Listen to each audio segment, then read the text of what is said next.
Welcome back to Responsible Impact, a production of MagicLinks. When it comes to sustainability, we know it's not feasible to have zero impact, so we're striving to be as responsible about ours as we can. We work with influencers and brands in e-commerce, and as we raise our own awareness of how things are shifting, it makes sense to have conversations with the diverse industry voices all around us. This episode, I spoke with Angelina at Blueprint DIY. From starting out as an architect, pivoting to motherhood, and eventually choosing her career as an influencer, Angelina brings a lot to the conversation. Welcome. Hi. I know we wanted to kick off by just sort of introducing you as a person, separate from maybe your work as an influencer. Where do you want to dive in? Sure. I always introduce myself as Angelina of Blueprint DIY, but there is more to me than that. I'm also a licensed architect, a widow, and a mother of three. That's a lot. Yeah, that's a whole lot. Yeah. What kind of architecture do you work in? Well, I mostly like to do rehab existing buildings. That's where I kind of fell in love with doing that. And, it kind of encompasses all of my life because that's exactly what I do with clothes as well. So Upcycling. Yeah. Now, when we first talked, you mentioned something about sort of a sustainability and a green, almost like certification, if that's the right term for your architecture work. Yes, I am leadership in energy and environmentally design. I have accreditation in that. We shorten it to LEED, but it's leadership in energy and environmental design. And it's the USGBC, United States Green Building Council, their version of a certification for buildings where you can tell how sustainable that building is. It goes all the way from silver all the way up to platinum. The great thing about the certification is that you don't have to have one area or another area. There's a lot of different areas and you combine them to get a higher certification. So for instance, we're talking about materials. Were those materials sourced? What is in those materials? I had no idea that a lot of new materials contain volatile organic compounds. For instance, like when you get something new from Amazon or someplace and you smell it and it has that quote unquote new smell, a lot of times those smells are volatile and we don't even realize it. So the smell in carpets, a lot of times it's not great for those who will occupy the building immediately after it starts to, it's open. So those are things that we're looking at. And energy and an atmosphere, we're looking at the HVAC system, and just a whole gamut of other things to make sure that the air you're breathing inside your buildings is healthy and safe. Becoming an influencer, how did that come on the scene for you? I was at the point in my life where I wanted to start having kids. We decided that I would stay home with them, but I am not I get bored really easily. And so at that point, I absolutely love shopping, but we were going down to one income because I was just going to be doing architecture kind of on the side from home. And I started watching YouTube videos and I saw these girls thrifting and they would do little projects and, kind of remake them. I'm like, oh my gosh, I've been sewing since I was a kid. I could do that. And so I decided everybody needs to know about this. People should know. And so I started my channel 7 years ago and pretty much never looked back. And 3 years ago, when my husband passed away, I really decided that I wanted to kind of make a career of it and really put everything in and not letting go of the architecture that I definitely have further plans down the line for that. But right now, my main focus is on sustainable clothing and just showing people how they can remake their clothes to be just as unique as them. Am I mistaken if I say that it sounds like really you took the same spirit that you were approaching buildings and architecture with, and then you just sort of put it onto what was now, your Yes, world a little definitely, bit more? Definitely. I love that because I think a lot of times we feel like there's only one outlet for a certain thing in our lives, and it turns out that you can take the spirit of something and apply it in all sorts of ways. Absolutely. So in terms of when you were first diving in as an influencer, what were some of the obstacles or the hiccups in the road when you were starting? When I was first starting, time was a bit of an obstacle because I had 2 small children. And actually, right after I started, I found out, surprise, you're having a third. So, I hear that's how that works. When you're busy is when they're like, oh, now's the time. Exactly. So we had our third when I first started my channel, and that was definitely an obstacle. But like I was saying before, for me, just staying home, although that's like the most important job in the world, I found myself, especially after having my first 2, and they started going back to school, I started thinking to myself, well, what is my life? What am I doing for me? And a lot of times in 2020, we talk a lot about self-care, and that wasn't such a big thing back then, but I felt like I was losing myself. And so I felt like I needed to do this for myself. And so I prioritized it as my sort of self-care. And also at that time, another obstacle was resources. I started off with just my phone, the camera on my phone, and a couple of other free resources. I was using free editing software, just anything that was free, I was using it. And, then we just kind of grew from there. So was there a lot of you like running to check the back side of the phone, or the front side of the phone to be like, is it on? Is it working? Yes. Yeah. And a lot of, I recorded all of that and it wasn't on. Take 2. In terms of like your experience in the influencer space, so once you had produced the content and you were posting it to the platforms, what was it like to swim in those waters, and how has that changed in the time that you've been doing this? I never thought it would be so hard. Like, you see, everybody has this example of different influencers that they see. And it seems like on the surface that they've grown overnight and that they just posted, I just woke up and decided to make a post and it went viral. And everybody thinks that's going to be them. And that definitely wasn't me. So for me, it was definitely more difficult than I thought. And so I really, about 3 years ago, I really decided that for me, it was worth investing in myself. And so I did a 6-week class where it was just really in depth about YouTube. And then I also applied for the YouTube Next Up program. I won that last year. They flew us out to LA for a YouTube boot camp. And it was just really, really inspiring to actually see what all the ins and outs of what goes into being a, career influencer.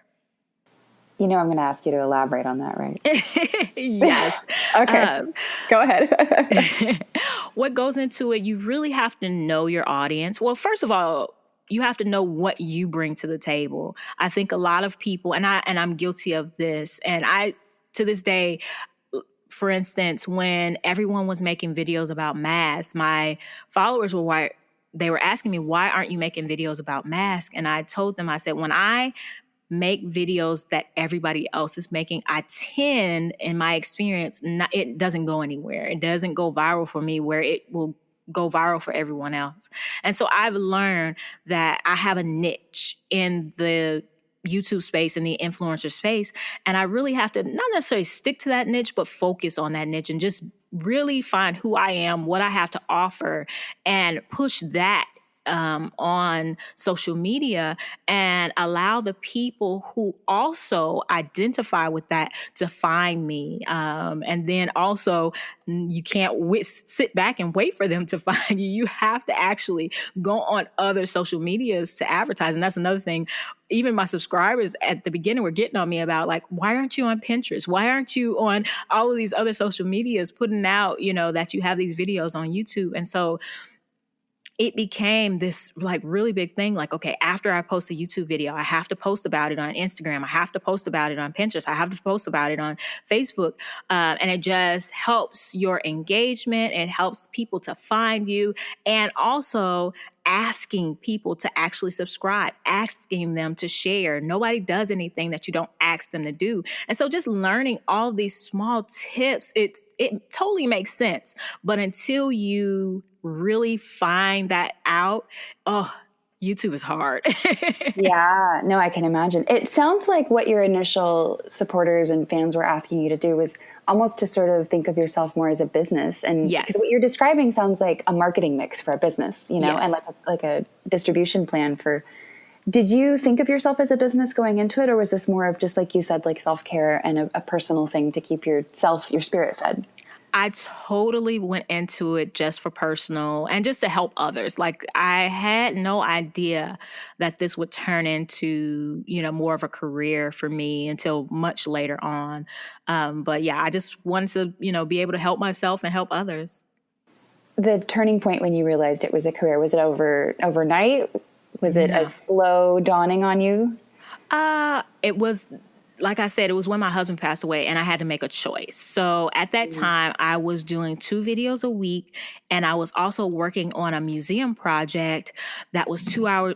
That was 2 hours away from my house. And I had to make a decision. Should I put everything into YouTube or into being an influencer and try to earn, the money that we need through that? Or should I put everything into architecture and be 2 hours away from my kids during the school day? And of course, they're all in school, and that's fine. But, I just think, something could happen while they're at school and I need to go pick them up. I'm 2 hours away.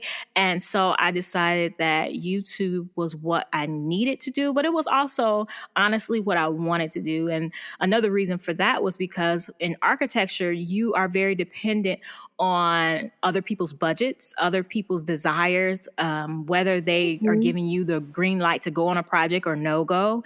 And I was getting a lot of go, no go, go, no go. And it was just frustrating for me. And so with YouTube, all of my projects that I do are only dependent on me. And so I really needed that at that point in my life. And so YouTube was the obvious choice. At that point, had you taken that YouTube course yet?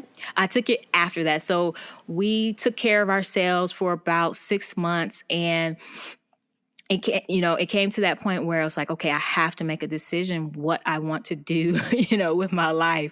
And 6 months after my husband passed away, I took that class. And at that time, I was at about 30,000 subscribers, and I haven't looked back since. I love that so much, because I think that in addition to just the resilience that you're describing as a human being who has like life stuff to deal with, I think it really clearly shows that I think a lot of people don't realize that influencers are actually their own small businesses. Yes. And what you're describing is this process of like leaning into your startup as opposed to being, a work employee somewhere else. Right. I really love that. In terms of making your channel about upcycling and then staying with it and continuing on this sustainability trend, was there ever a discussion about like doing different kinds of content? I actually, when earlier in the channel, my daughter used to, play with dolls when she was younger, and we had started making videos about making doll clothes, and it was still upcycling, but that at that time seemed like it was going to bring in more money, more income. And at that time, we were doing one doll video per week and one video about clothes. And the doll videos were really taking off. And I just finally had to make a decision about which one I personally loved more and which one I wanted to do more. And it turns out it was a great decision, because the kids marketplace and YouTube is a little bit in turmoil right now. But it was a decision at the time where I was like, okay, I'm losing a lot of AdSense making this decision, but it was the decision that I wanted to make, because I started it off as self-care for myself. And over the years, people have asked me, you should do videos about kids. You should do videos about this or that. You should make clothes from scratch. And that's not where my heart is. That's not where my mission is. And so I stick with it because it's really where my heart is. And I know that if I stick with that, people will be able to see the passion and they'll enjoy the videos more. I've seen so many people get burnt out because they've been doing content based off of what will get views instead of based off of what's really in their hearts. And so I really want to do this for the long haul. And in order to do that, that means I have to keep, my desire. My desire has to stay fresh. The impression I get, right, is that people who are afraid to do things that are separate from what the numbers are indicating are really worried about a financial slump. And Yes. How would you speak about weathering that to people who are afraid to be more authentic because they don't want to have in that slump, you know? I think that it pays to. I think that I would say, and this is not an easy thing to say, but I would say as far as YouTube, you're going to get that slump regardless of whether you think that you're doing what's right now. It happens. For if I had a chose to do the kids content, I would be in a slump right now. And so I took the slump back then, choosing what I desire, but I would still be in a slump right now. It's just the way things go. So you have to be incredibly creative about how you make money. And so I think that I wouldn't so much focus on the slump being about what the content that you're making, but I would more focus on, especially the way things are going now, I would more focus on being creative in how you make the money. So what your content should be set, but then you have to figure out, okay, around this content that really is my passion, how do I get the funding, the income that I need, the revenue sources. Gotcha. And when you talk about what's happening now, and when you also talked about what's going on in the kids space, can you dive into that a little bit more? Yes. COPPA has basically taken YouTube to task about the previous practices that they were targeting. They had targeted ads for kids that were under 13, and that's illegal. Technically, YouTube is not technically for kids under 13. And so they were working it that way. But COPPA said, no, no, no, no, you cannot do that. And so all kids' content currently, you can't comment on their videos, and their revenue sources are a little bit more limited. Now, I know a lot of people they haven't seen as big an impact as we expected, which is amazing. I'm so happy that that is the case, but it tends to affect smaller channels more than larger channels because they've already figured out how to be creative with their revenue sources. So once all of that happened, AdSense for smaller channels started to decrease. And so they really were forced to concentrate more on sponsorships, on brand deals, and different things like that so that they can make up for that revenue. However, in the class that I took, that was always one of the things that we were told: never, never, never put all of your eggs in the AdSense basket, to make sure that you are diversifying your income streams. Yeah, I know a lot of folks have been talking about AdSense being, I don't want to say exactly fickle, but certainly not a very reliable Yes. game to be playing right now. What are your thoughts on what's happened with AdSense and where it's going? I think that AdSense should only be kind of like your extra money as far as business is concerned. I'm actually doing fairly well with AdSense right now, which is so surprising to me because of everything that's going on.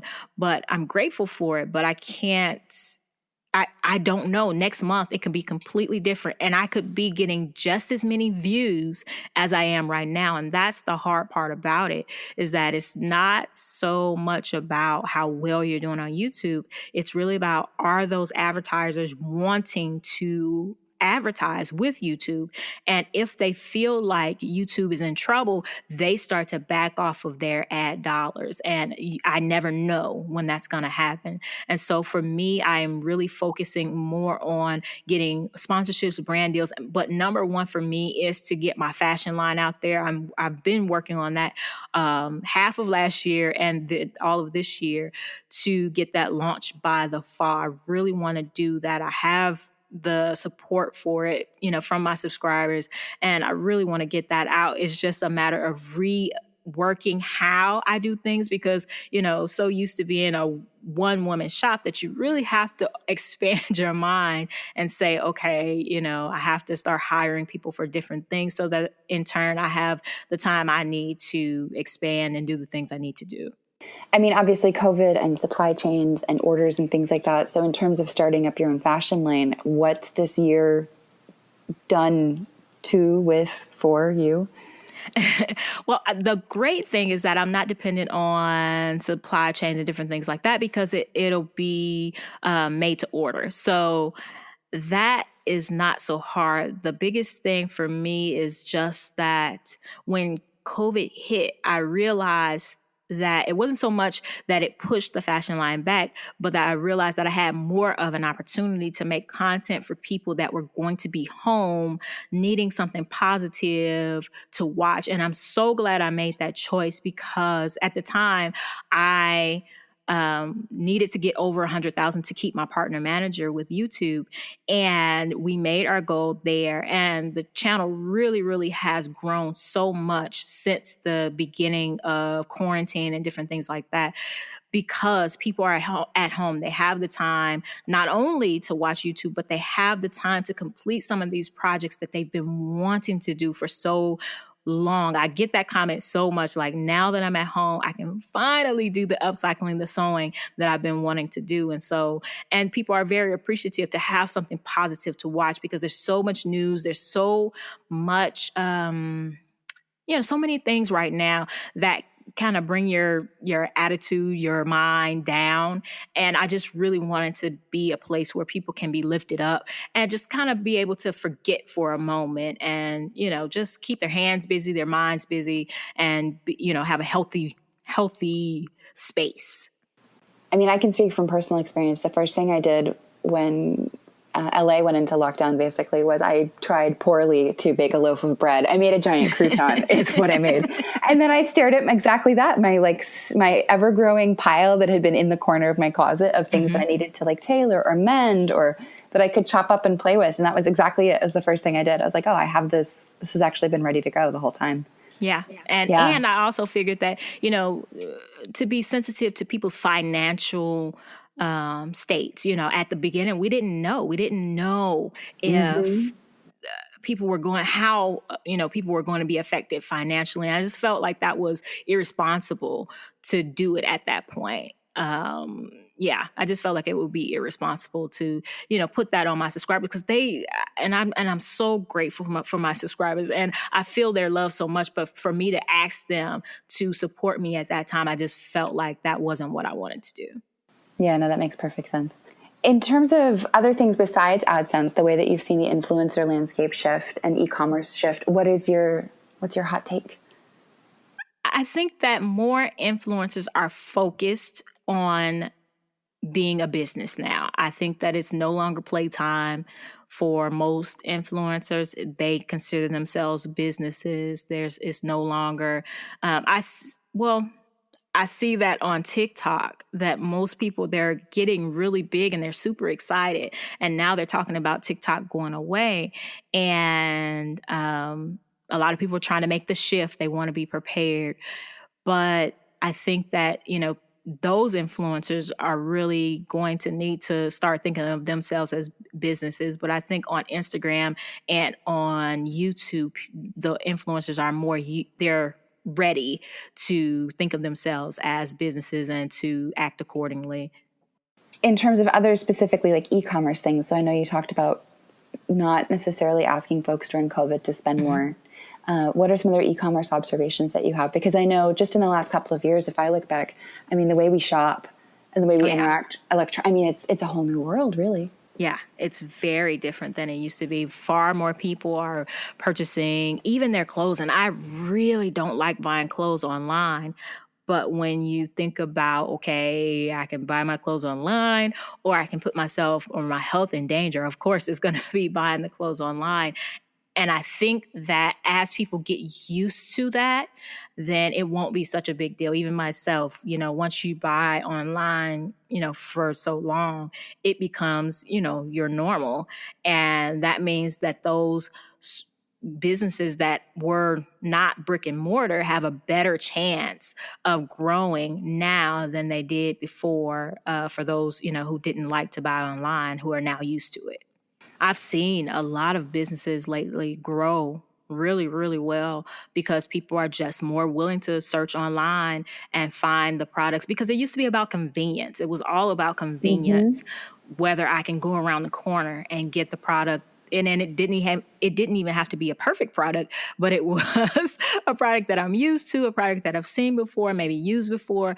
but I think people are far more willing to try new things. They're far more willing to do a little bit of research and, even purchase things from Instagram ads, from even myself. I've been, I see things on Instagram ads like, wow, I wonder how that works. And, so I even have a series on YouTube called I Try Before You Buy for different sewing products that I've always wanted to try. I see them and I always wanted to try, and I'm figuring I'm not the only one who's probably wanted to try this. So I'll put myself out there and try it before everyone else buys it. And it, may not be a great thing, but yeah, that has been a really good series to just, try these things that we've seen, but we weren't sure about.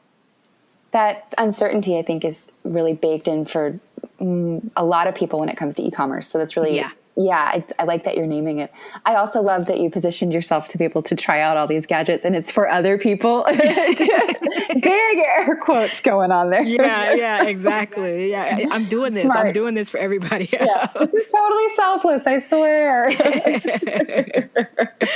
I mean, if you want to put a prediction out for what this time next year is going to look like, what would you think? I predict that more brands are going to start diversifying.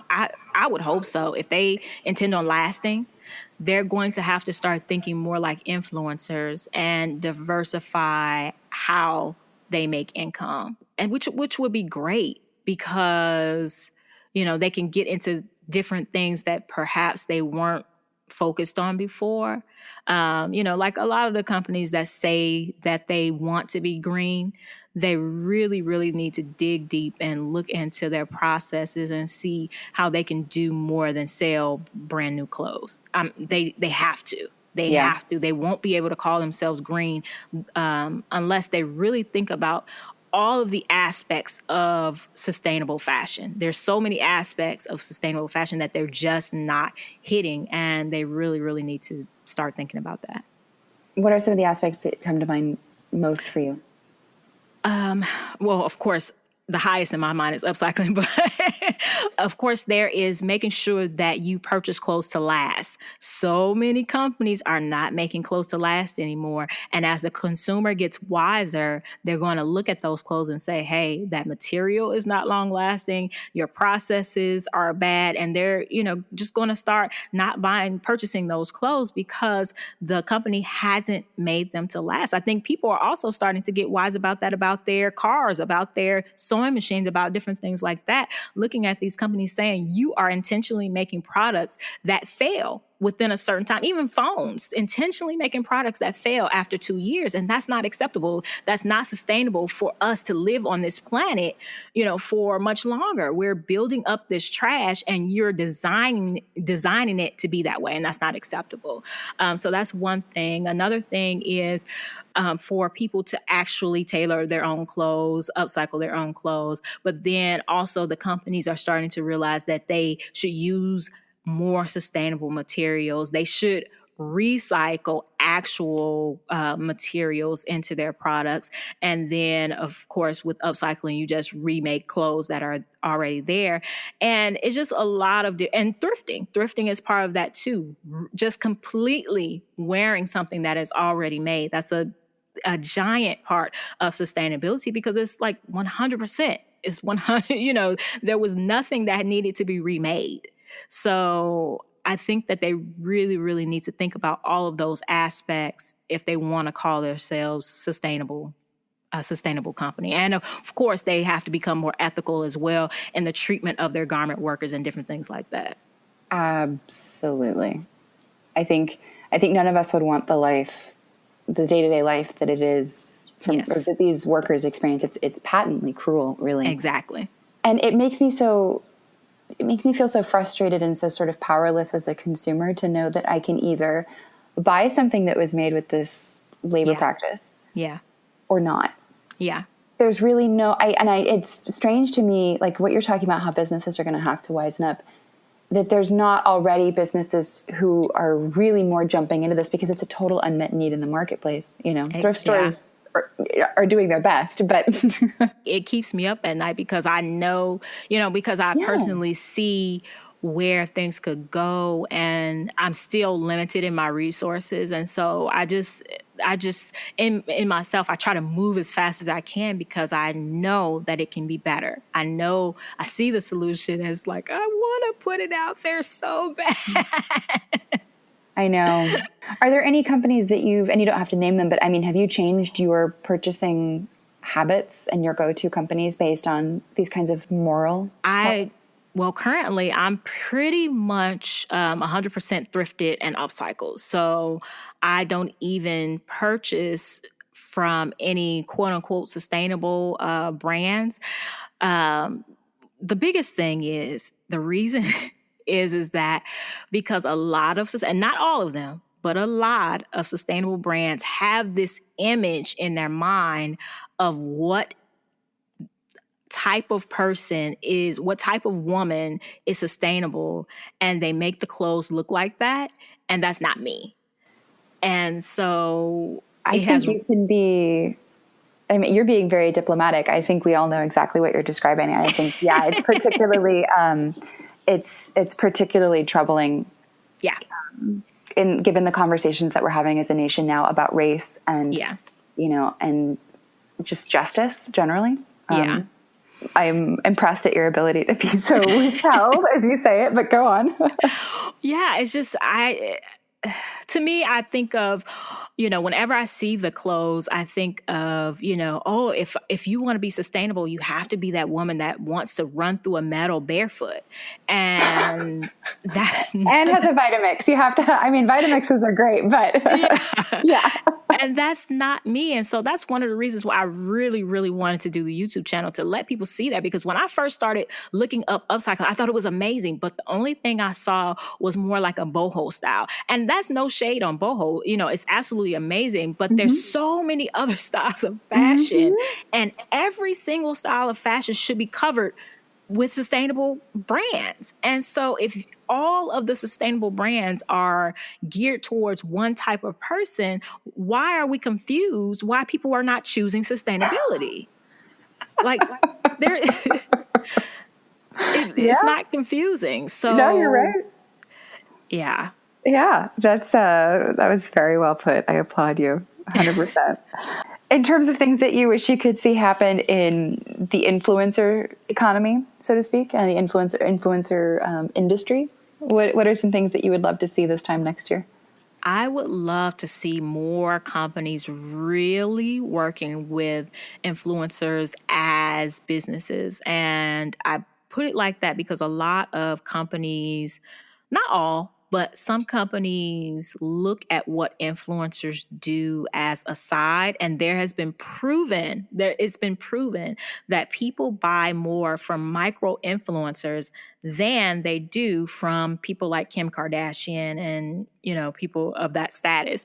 So, and companies know that, but I personally feel like a lot of times companies are throwing you bones. I get so many emails every day saying, we'll give you free product. And no, that's not acceptable. I'm doing a service. I'm marketing your item, and for free product, no, that's not acceptable. So I hope that by this time next year that more brands will really, really, one, see the value in working with influencers, and they'll start to really step up their games and approach us as businesses, the businesses that we are, and respect our subscribers. I'm not going to put you in front of my subscribers when all you're doing is throwing me bones. I respect them and I respect myself, and it's not going to happen. And I'm also not going to put anything in front of them that I wouldn't try myself, that I don't respect, any companies that I don't respect. So I'm hoping that the companies will step up and really start approaching it in a better way.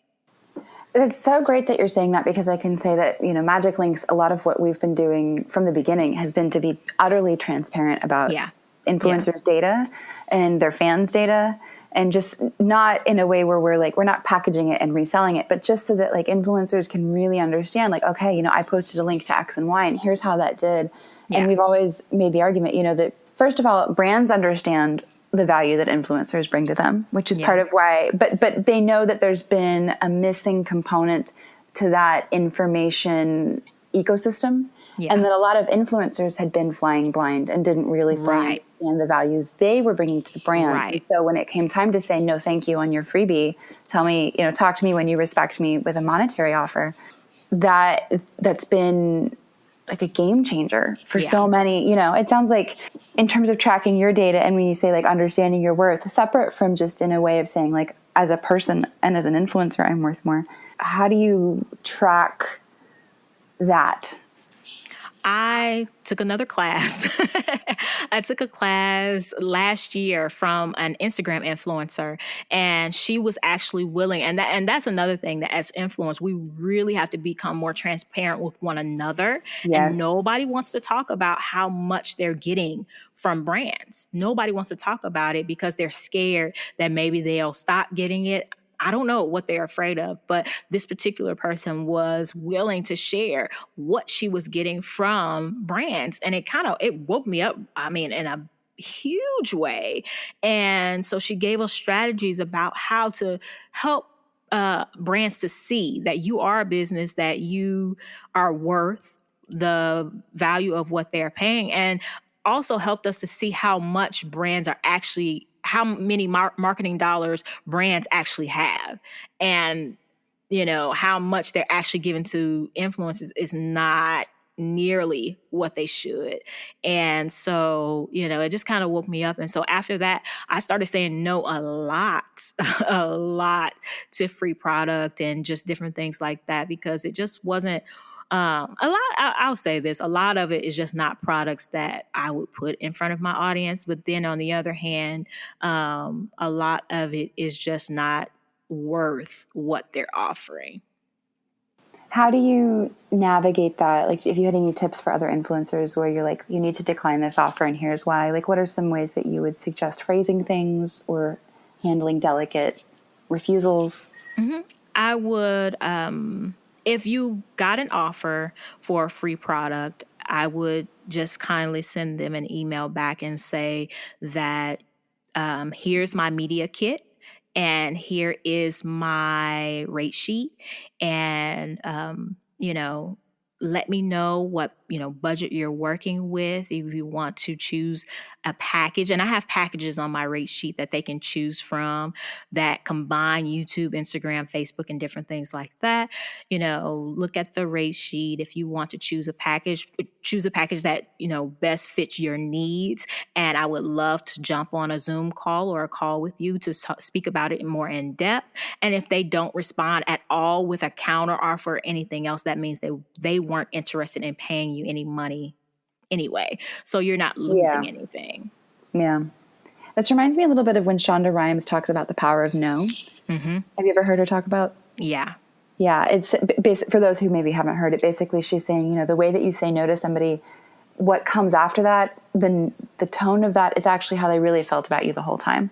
Yep, exactly. And so somebody who gives you a very respectful no and says, or takes it in a respectful way and says, you know what, if this changes in the future, please come let me know. Right. As opposed to somebody who's like, well, I didn't want you anyway. Well, that person was never going to respect you, even if you had said yes to keep them happy. Exactly. And is that worth your life energy at a certain point? Probably not. Exactly. I know you mentioned that you have 3 kids. So do they help you out with producing any of your content or give you ideas?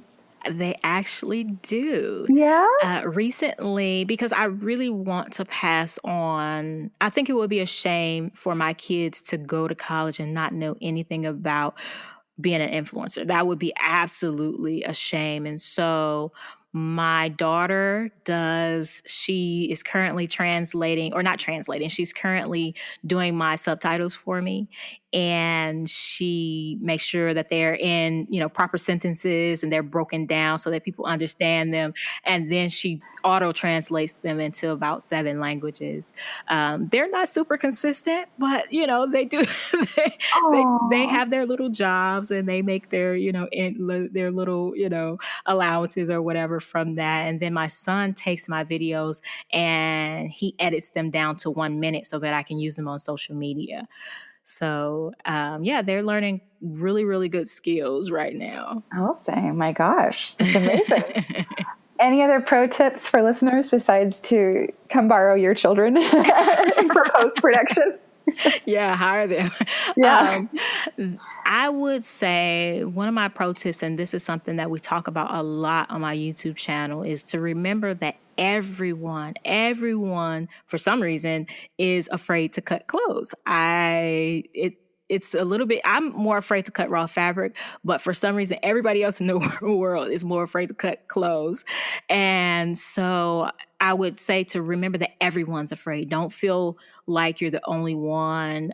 Everyone is afraid. And I think it has to do a lot with how our parents taught us to regard our clothing. You know, a lot of times, especially as women, you know, you're taught to treat your clothes with respect and to sit properly so you don't mess up your clothes. Don't roll around on that floor so you don't mess up your clothes. And Yes. so when it comes to cutting clothes, we get so scared. And I would say, you know, think of it just as cloth. It's just cloth. You know, and a lot of times as in my community, we're purchasing things at the thrift store. It didn't cost much. It's just cloth. And our motto is to be afraid and do it anyway, because you're never going to get results if you don't try. And so, yes, that first one may be a total bust, but it doesn't matter. Be afraid, but still do it anyway. They will get better over time, you know, especially if you're starting small with just cutting t-shirts or different things like that. The no-sew projects, and work your way up, you'll definitely get better. So yeah, that's what our Facebook community is all about. We have, you know, those who join and they just watch for a while, and then all of a sudden, you know, they're creating pieces like, yeah, I made this, and this is my second time using the sewing machine. I'm like, really? I love what you do so much, because I know a lot of folks imagine that the only way that they could monetize being an influencer is to be selling new garments. Mm-hmm. And while there's definitely, obviously, a market for that, all of this is really just, again, like to your earlier message, it feels like such proof positive that being who you are in a space, yeah, there's room for you. Yeah, exactly. All right. Big thanks this episode go to Janet Cowan, Hazel Shin, Brian Nickerson, and Angelina at Blueprint DIY. I'm Natalie, and we'll leave you with this. Yeah, my final thing is just for everybody to be afraid and do it anyway. That's what I want to say.